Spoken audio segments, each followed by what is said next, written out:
پہلی بات تو یہ کہ پاکستان کے اندر یہ جو حکومت کی تبدیلی ہوئی ہے یہ ایک آئینی تبدیلی ہے اور کانسٹیٹیوشن کی روح سے ہوئی ہے اور آئینی اور قانونی طریقے سے اسمبلی کے اندر ہوئی ہے۔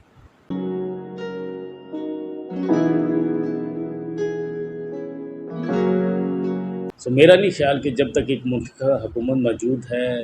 اس 22 کروڑ عوام کا اربوں روپیہ لگتا ہے الیکشن کرانے میں، تو جب تک حکومت اور اکثریتی حکومت موجود ہے، اگر وہ نہ چاہیں تب تک الیکشن کروانے کی ضرورت نہیں ہے۔ اور رہی پی ٹی اے کی ڈیمانڈ، تو میں یہ سمجھتا ہوں کہ ان کے پاس 4 سالہ کارکردگی دکھانے کے لیے عوام کو کچھ ہے نہیں۔ اپنے جلسے جلوسوں میں اگر آپ غور کریں تو سوائے انہوں نے امریکہ کی غلامی کا ڈھنڈورا پیٹنے کا، اور وہ سراسر جو جھوٹ ہے، اور دوسرا الیکشن کے مطالبے کے علاوہ ان کے پاس اور کچھ ہے نہیں ہے۔ اور مجھے اچھی طرح یہ اندازہ ہے کہ کسی بھی جلسے میں اگر انہیں صرف 1 منٹ بھی کہا جائے کہ وہ اپنی کارکردگی پاکستانی عوام کے سامنے رکھیں، تو 4 سال جو 1000 سے زائد دن بنتے ہیں، ان 1000 سے زائد دنوں کی کارکردگی بتانے کے لیے 1 منٹ کی بھی کوئی ایسا کام نہیں ہے جنہوں نے قوم کے لیے کیا ہو۔ میرا خیال ہے کہ ان کی اس ڈیمانڈ کو سنجیدگی سے نہیں لینا چاہیے۔ جو سنجیدہ بات وہ یہ ہے کہ ان 4 سالوں میں انہوں نے پاکستان کا ستیہ ناش کیا، انہوں نے پاکستان کی اکانومی کا ستیہ ناش کیا، انہوں نے پاکستان کو سیاسی اور معاشی طور پہ تباہ کیا۔ میاں شواشی صاحب کی پاکستان مسلم لیگ نون کی جو اولین ذمہ داری ہے وہ اس ملک کو ان مسائل سے نکالنا ہے، اور دوسرا اس ملک کے اندر جو عدم برداشت کی جو فضا پیدا کی ہے عمران خان صاحب نے، اور جو وہ چاہتے ہیں کہ اس ملک کے اندر خون خرابہ ہو، ہم نے اس کو روکنا ہے۔ وہ چاہے ہمیں پیار سے روکنا پڑا، محبت سے روکنا پڑا، چاہے سختی کے ساتھ روکنا پڑا۔ انشاءاللہ گورنمنٹ کو بہت بڑی سبسڈی تقریباً جو دینی پڑی ہے وہ 100 ارب سے زائد ہے، اور ابھی تو فی الحال پرائز نہیں بڑھائی جا رہی، لیکن پرائز کو ریشنلائز کرنا پڑے گا جو آئندہ آنے والے وقتوں کے لیے بڑا ضروری ہے۔ اب یہ اقدام ایک ہو چکا ہے، اس کے باوجود اس اقدام کو کہیں نہ کہیں ان پیٹرولنگ کی جو پرائس ہے ان کو روکنا پڑے گا، اور روکنے کے بعد وہ جو سبسڈی 100 ارب سے زائد کی حکومت دے رہی ہے اس کو بھی بیلنس کرنا پڑے گا، ورنہ اس کے بغیر ملک کو چلانا مشکل ہو جائے گا۔ جی اب NA 131 کے اندر جو ہمارے پی پیز آتی ہیں، اللہ کے فضل و کرم سے تاریخی ترقیاتی کام کروائے ہیں، جس میں ایجوکیشن کا ہے، سیوریج کا ہے، سکولز کی بلڈنگز کی اپگریڈیشن ہے۔ تو وہ جو سلسلہ آج سے 4 سال پہلے جہاں پہ رکا تھا، چیزیں وہیں کی وہیں اور ویسے کی ویسے رکی ہوئی، ہم نے آتے ان کا آغاز کر دیا ہے۔ سب سے پہلے ابھی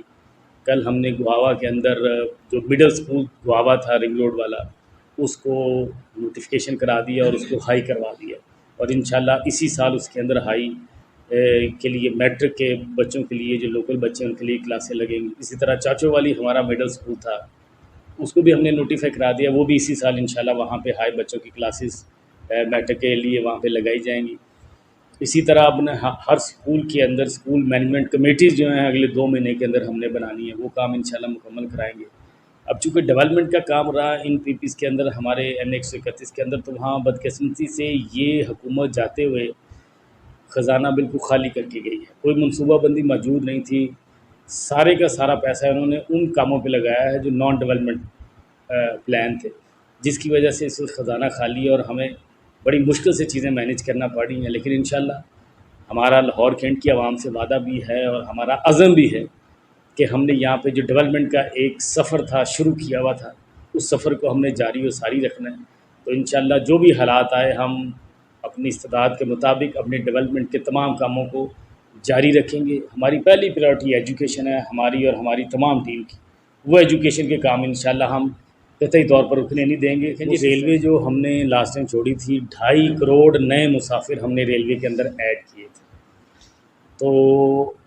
اس 2.5 کروڑ مسافروں کو ایڈ کرنے کے بعد اس میں بڑے بڑے نامور لوگ انہوں نے پچھلے 4 سال یہ منسٹری سنبھالی ہے، لیکن ستیہ ناش کیا ہے،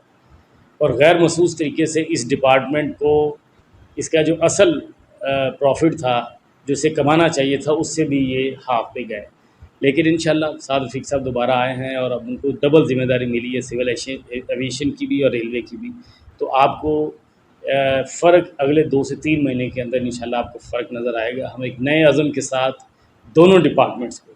آگے لے کے جائیں گے، صرف دونوں نہیں بلکہ جو ذمہ داری اس قوم نے 22 کروڑ عوام نے پاکستان مسلم لیگ نون پہ ڈالی ہے، ہم انشاءاللہ تمام انسٹیٹیوٹس کی ذمہ داری پوری کریں گے۔